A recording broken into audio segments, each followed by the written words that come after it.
आज इस fourth chapter पढ़ेंगे हम बॉन्डिंग वाला, जिसमें सबसे पहला टॉपिक है आपका ओवरलैपिंग ऑफ एटॉमिक ऑर्बिटल्स, है ना। हमको पता है कि एटॉमिक ऑर्बिटल्स क्या होते हैं। ऑर्बिटल्स न्यूक्लियस के चारों ओर वो 3 डायमेंशनल एरिया होता है जहाँ पर इलेक्ट्रॉन पाया जाता है ना। और हमको ये भी पता है कि हमारे ऑर्बिटल्स जो हैं वो 4 तरीके के होते हैं, एस, पी और डी, एफ।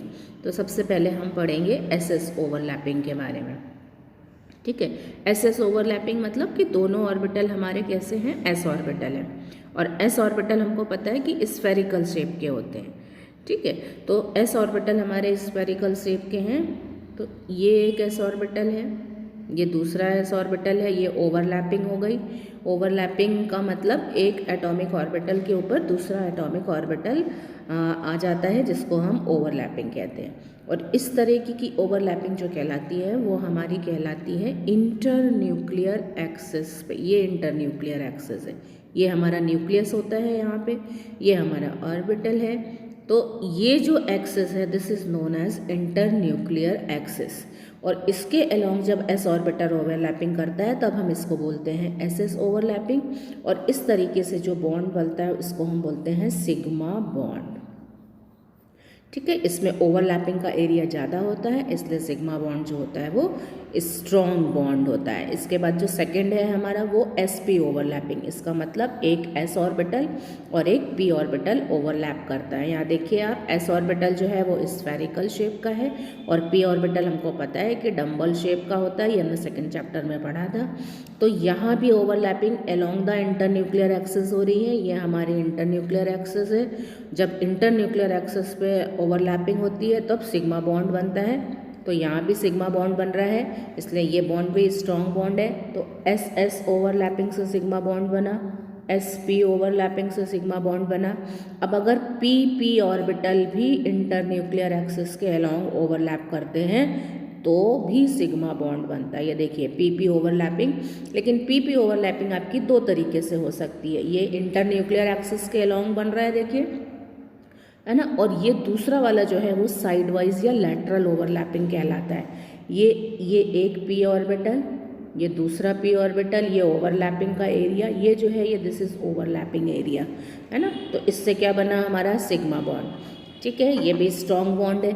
लेकिन अगर ये दोनों पाई ऑर्बिटल ऐसे सीधे खड़े हो जाए, देखिए जैसे ये यहाँ पर है, ये ऐसे अलोंग, तो अब यहाँ क्या हो रहा है, साइड वाइज ओवरलैपिंग हो रही है। ओवरलैपिंग का एरिया थोड़ा सा यहाँ आ रहा है, थोड़ा सा यहाँ आ रहा है, तो ये इससे एक ही बॉन्ड बन रहा है। इसको ये मत समझना कि ये एक बॉन्ड बन गया, ये एक बॉन्ड बन गया।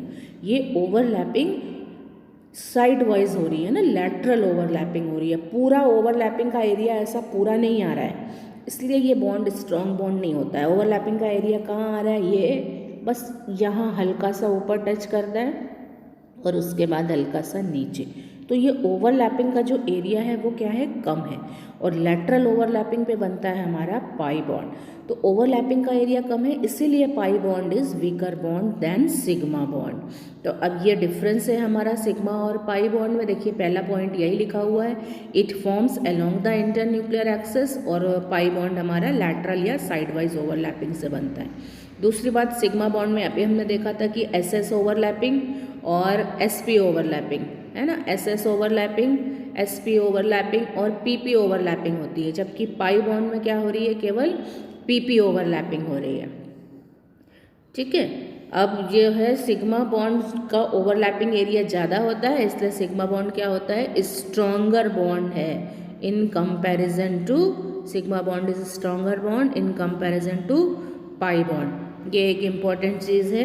इसके बाद देखिए कुछ बॉन्ड पैरामीटर्स हैं जो डिसाइड करते हैं कि बॉन्ड कैसा होगा। बॉन्ड पैरामीटर में है आपकी बॉन्ड एनर्जी, ये सब नोट्स आपके पास है। बॉन्ड एनर्जी क्या होती है, बॉन्ड एनर्जी में एक मोल बॉन्ड के बनने या टूटने, है ना, ब्रेक होने में या फॉर्म होने में एक मोल बॉन्ड जो एनर्जी लगती है या लिबरेट होती है, दैट इज बॉन्ड एनर्जी, ठीक है। एक मोल वाला कंसेप्ट इम्पॉर्टेंट है, एक मोल बॉन्ड ब्रेक हो या फॉर्म हो उसकी एनर्जी बॉन्ड एनर्जी कहलाती है। इसके बाद है बॉन्ड लेंथ। हमको पता है बॉन्ड लेंथ क्या होती है। बॉन्ड लेंथ का मतलब होता है कि एवरेज डिस्टेंस लिखा है average distance between the centre of the two nuclei. ये एक है हाइड्रोजन एटम, ये उसका न्यूक्लियस, ठीक है। ये दूसरा हाइड्रोजन एटम, ये उसका न्यूक्लियस। तो ये जो लेंथ हुई this is bond length, okay. Bond energy, bond length. तीसरा है हमारा बॉन्ड एंगल। बॉन्ड एंगल का मतलब जैसे CH4 मैथेन का बॉन्ड एंगल होता है 109 डिग्री 28 मिनट, NH3 का होता है आपका 107, ऐसे ही वाटर का H2O का होता है 104.5। अब मैथेन का अगर देखें तो ये कार्बन है, ये इसके बॉन्ड ऐसे सिचुएटेड होते हैं ना, ये पीछे रहता है, ये डॉटेड वाला पीछे। तो ये एक हाइड्रोजन यहाँ, एक हाइड्रोजन यहाँ। तो ये जो एंगल आया दिस इज़ बॉन्ड एंगल, और ये मेथेन में कितना है 109 डिग्री 28 मिनट। ऐसे ही अगर हम वाटर का देखें तो ये ऑक्सीजन, ये हाइड्रोजन, ये हाइड्रोजन। अब ये जो एंगल आ रहा है ये दिस इज़ 104.5, तो इसको हम बोलते हैं बॉन्ड एंगल। अब इसके बाद एक बहुत इंपॉर्टेंट टॉपिक है हमारा हाइब्रिडाइजेशन। हाइब्रिडाइजेशन क्या होता है? हाइब्रिडाइजेशन आपको पता है, hybridisation is the process of intermixing of the orbitals which have slightly different energy. This is important कि इसमें वही ऑर्बिटल मिक्स होते हैं जिनकी एनर्जी में ज़्यादा डिफरेंस नहीं होता है। और दूसरी बात ये, जितने ऑर्बिटल मिक्स होते हैं, सपोज अगर आपके 2 ऑर्बिटल मिक्स हो रहे हैं तो 2 ही नए ऑर्बिटल बनेंगे, ठीक है। दिस इज इम्पॉर्टेंट, जितने ऑर्बिटल मिक्स होते हैं उतने ही नए ऑर्बिटल बनते हैं। संख्या में कोई चेंज नहीं आता है, लेकिन ये होता है कि जो इनकी एनर्जी है दोनों की अगर डिफरेंट होती है थोड़ी बहुत तो सेम हो जाती है, और शेप जो है वो चेंज हो जाता है, अलग से हो जाता है, ठीक है। अब पहला जो हाइब्रिडाइजेशन है वो है हमारा sp हाइब्रिडाइजेशन। अब sp हाइब्रिडाइजेशन में क्या है, एक s ऑर्बिटल एक p ऑर्बिटल से मिक्स होता है, तो ये हम इसको ऐसा भी बना सकते हैं। ये हमारा s ऑर्बिटल, जैसे अभी हमने sp ओवरलैपिंग में देखा था, ये हमारा p ऑर्बिटल। अब जब ये दोनों मिक्स हो गए तो जो ऑर्बिटल बनेगा वो ऐसा बनता है, ये this is sp hybrid orbital, ठीक है। This is not p orbital, actually this is like this. ये एक sp हाइब्रिड ऑर्बिटल, ये एक sp हाइब्रिड ऑर्बिटल, और इसमें बीच में ऐसा लोब आ जाता है, और दोनों ऑर्बिटल के बीच का एंगल होता है हमारा 180 डिग्री। ये हमेशा ध्यान रखना, sp हाइब्रिडाइजेशन जहाँ भी होगा ये वहाँ पर एंगल 180 डिग्री होगा, और मॉलिक्यूल का स्ट्रक्चर होता है लीनियर। ये देखिए, है ना, ये p ऑर्बिटल नहीं है, this is sp hybrid orbital, ठीक है। यहाँ पे BeCl2 का एग्जाम्पल दिया हुआ है।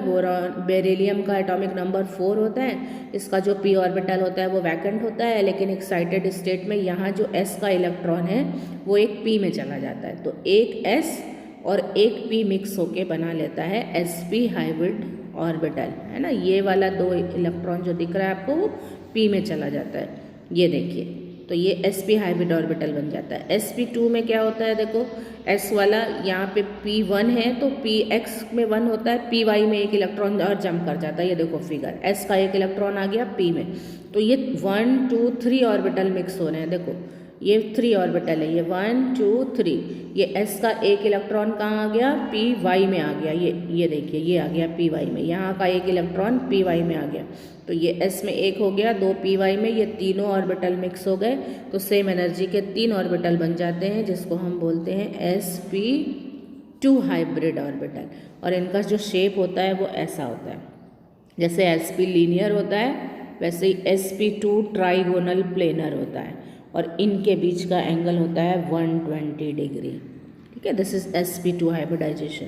sp3 हाइब्रिडाइजेशन में क्या होगा, देखो ये दिया हुआ है, sp3 हाइब्रिडाइजेशन में आपका ये s का एक इलेक्ट्रॉन कहाँ आ गया, pz में, मतलब अब एक s के और 3 आपके p के, तो टोटल कितने ऑर्बिटल हो गए, 4, तो क्या बनेगा, sp3 हाइब्रिड ऑर्बिटल बनेंगे 4, जो हमको मिलता है मेथेन में। ये देखिए ये मेथेन का स्ट्रक्चर, ये sp3 हाइब्रिड ऑर्बिटल। तो आपको हाइब्रिडाइजेशन में इतना ही पढ़ना है। इस टॉपिक, इस पूरे वीडियो में हमने पढ़ लिया कि ओवरलैपिंग क्या होती है और हाइब्रिडाइजेशन क्या होता है, ठीक है बच्चों। अब नेक्स्ट वीडियो में हम पढ़ेंगे मॉलिक्यूलर ऑर्बिटल डायग्राम।